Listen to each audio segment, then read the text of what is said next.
اليوم على 10 بالليل قبل من الماتش ديال المغرب وزامبيا خرج واحد اللاعب ديال زامبيا سميتو ويلسون تشيسالا، قال باللي ان المغرب باللي منتخب منفوخ، وهذا الشيء هذا كامل هاد البروباغندا اللي تقولوا باللي ان المغرب راه شي حاجه كبيره راه ما منهاش.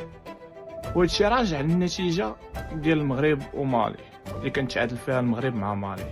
اجي نهضروا على شنو طرا من بعد. المغرب اليوم خصوصا اننا غيرنا المركز ديال المرابط، لعبنا بكاسور واحد وشركنا اللعب وناحي والصباري في البوست ديالو الاصلي، زيد عليها لعب اليوم الزلزولي اللي قدم ماتش ما يمكنش، زيد عليها اللي اول مره غنتفرجوا احسن ظاهر افريقي اللي هو محمد الشيب، اللاعب اللي قدم مباراه كبيره، اللاعب اللي عنده كرينتا، اللاعب اللي يقدر يفيدنا في هذا الكان بزاف. واش نتمنى ان وليد الركراكي انه يعتمد عليه في المراحل المتقدمه من الكان.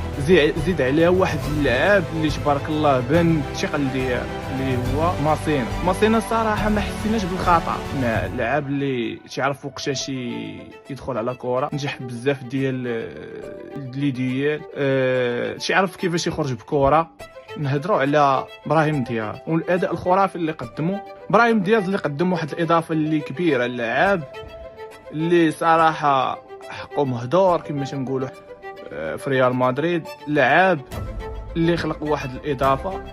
وما نساوش نذكروا اشرف حكيمي اللي لعب اول مباراه ليه في هذا الكان هذا.